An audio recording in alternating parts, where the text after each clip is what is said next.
नमस्कार प्रेपर्स, स्वागत है हमारे YouTube चैनल स्मार्ट प्रेपर्स पे। मेरा नाम है सत्यम भट्ट। आज की तारीख है 12 मई 2023। तो चलिए शुरू करते हैं हमारा हिंदू न्यूज़ डिस्कशन। हमारी पहली कहानी है सुप्रीम कोर्ट के वर्डिक्ट के बारे में। सुप्रीम कोर्ट ने अभी वर्डिक्ट दिया है कि ये गवर्नर ऑफ महाराष्ट्र की गलती थी जब उन्होंने सोचा कि उद्धव ठाकरे ने अब मेजॉरिटी ऑफ द हाउस का सपोर्ट खो दिया है, जब एकनाथ शिंदे और उनके कुछ एमएलए ने शिवसेना को छोड़ा। तो ये पूरी कहानी क्या है जान लेते हैं। ये कहानी स्टार्ट होती है जून 21 2022 को, जब एकनाथ शिंदे और कुछ एमएलए शिवसेना के महाविकास अघाड़ी को छोड़ करके बीजेपी ज्वाइन करते हैं। और as a result governor majority prove करने को बोलते हैं उद्धव ठाकरे को, और उद्धव ठाकरे उस समय इस्तीफा देते हैं सीएम पद से।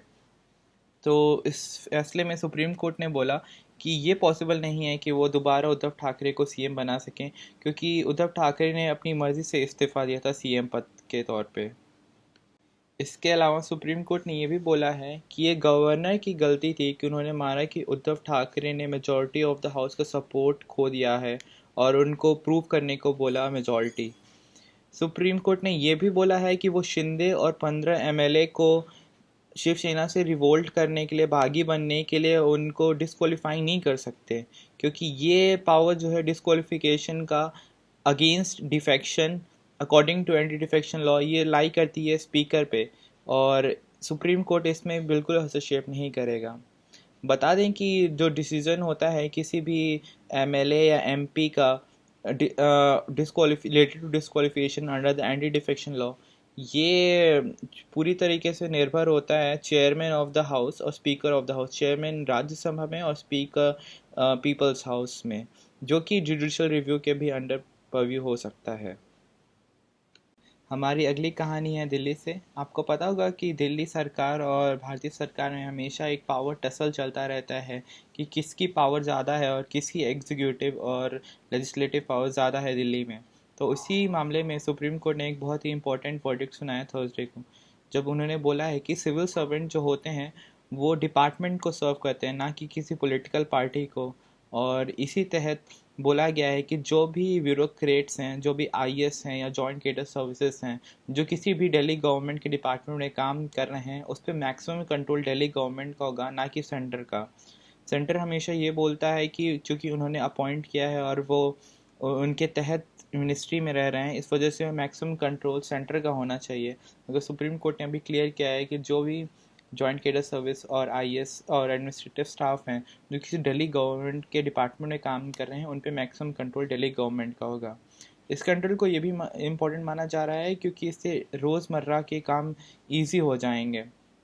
हालांकि सुप्रीम कोर्ट ने ये भी साफ किया है कि दिल्ली सरकार का लेजिस्लेटिव और एग्जीक्यूटिव पावर उस पर पब्लिक ऑर्डर, पुलिस और लैंड पे नहीं है, इस पे सिर्फ कंट्रोल सेंटर का है। इसके अलावा जो सारी चीज़ें हैं उस पे दिल्ली गवर्नमेंट का कंट्रोल है। हमारी अगली कहानी भी आती है दिल्ली से और कुछ तरीके से सिमिलर है पिछली कहानी से। सुप्रीम कोर्ट ने 11 मई को क्लेरिफाई किया है कि लेफ्टिनेंट गवर्नर ऑफ दिल्ली की जो एग्जीक्यूटिव पावर है वो लिमिटलेस नहीं है और उनको अपने दायरे में ही काम करना चाहिए। बता दें, लेफ्टिनेंट गवर्नर अपॉइंट होते हैं प्रेसिडेंट ऑफ इंडिया के द्वारा based on the recommendation of central government. और जिस तरीके से गवर्नर एक हेड ऑफ द स्टेट होता है, वैसे लेफ्टिनेंट गवर्नर एक head of the union territory होते हैं। सुप्रीम कोर्ट ने ये बोला है कि लेफ्टिनेंट गवर्नर जो है अपनी एग्जीक्यूटिव पावर तभी अप्लाई कर सकता है in cases of public order, police and land, Delhi के केस में, जिसमें दिल्ली की सरकार कुछ भी एग्जीक्यूटिव पावर अप्लाई नहीं कर सकती है।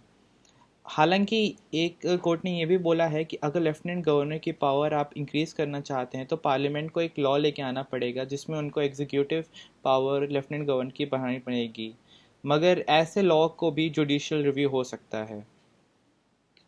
सुप्रीम कोर्ट ने section 49 of the government of national capital territory of Delhi की भी याद दिलाई और बोला क्या है कि एलजी और काउंसिल ऑफ मिनिस्टर को हमेशा हमेशा प्रेसिडेंट के आदेश मानने से बाध्य हैं, और दिल्ली में जो स्पिरिट ऑफ कोऑपरेटिव फेडरलिज्म है वो हमेशा इंटैक्ट होना चाहिए। बता दें कोऑपरेटिव फेडरलिज्म क्या है।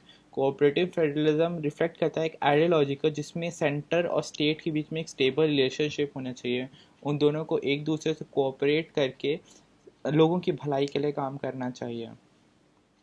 उन्होंने ये भी बोला है कि यूनियन और NCTD national capital territory of Delhi में एक यूनिक काइंड ऑफ रिलेशनशिप है, कोऑपरेटिव फेडरलिज्म।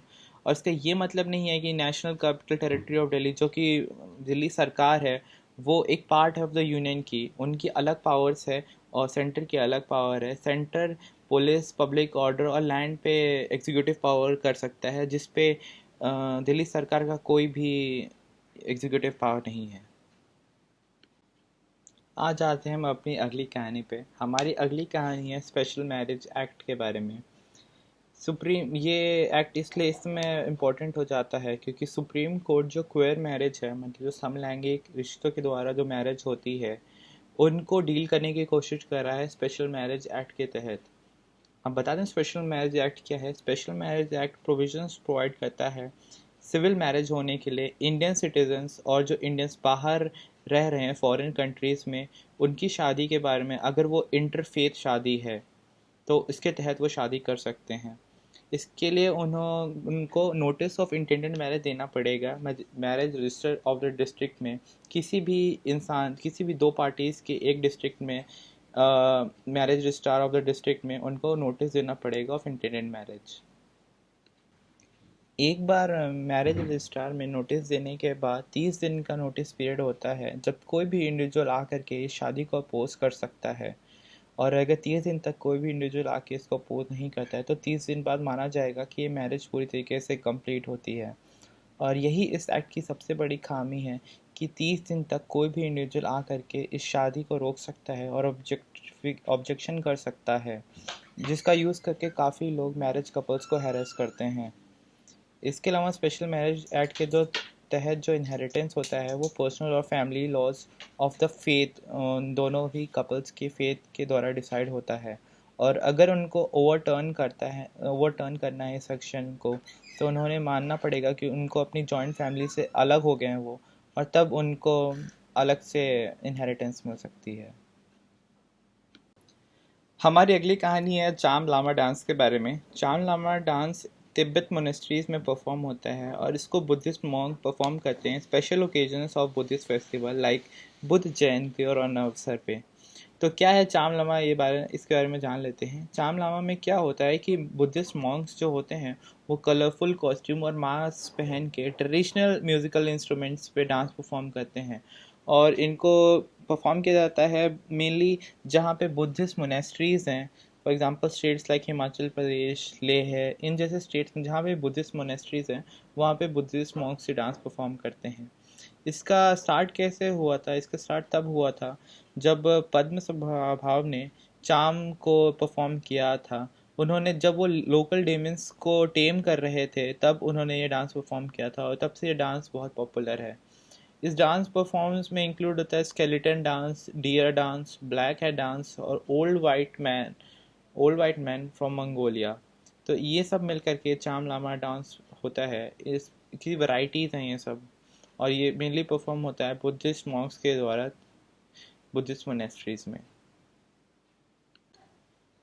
हमारी अगली कहानी है मंकी पॉक्स के बारे में। WHO ने थर्सडे को डिक्लेयर किया है कि मंकी पॉक्स जो कि पिछले साल बहुत फेमस हुआ था वो नो लॉन्गर इन एक इमरजेंसी है।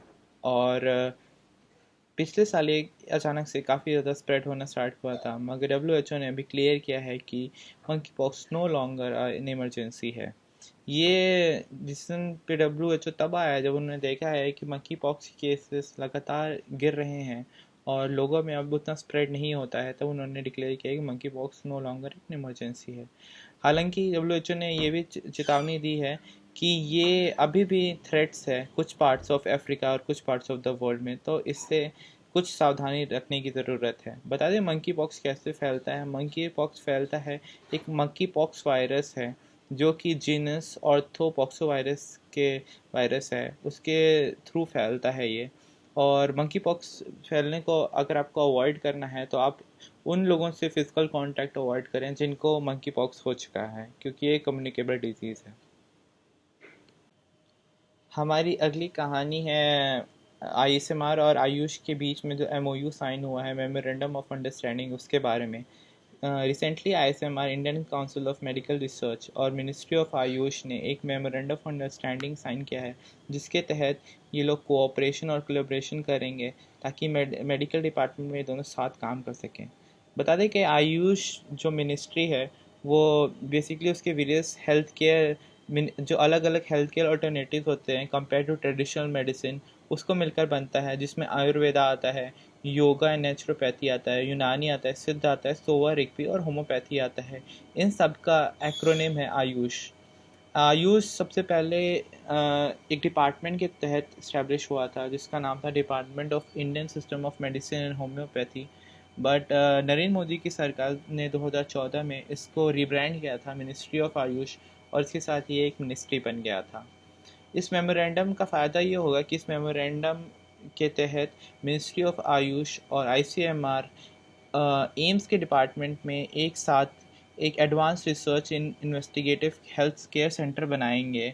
दोनों की को फाउंडिंग होगी और इसके तहत दोनों साथ में एक साथ काम कर सकते हैं। तो दोस्तों, ये था हमारा आज का हिंदू एनालिसिस। आशा करता हूँ कि आपको कुछ सीखने को मिला होगा, आपकी ज्ञान में कुछ वृद्धि हुई होगी।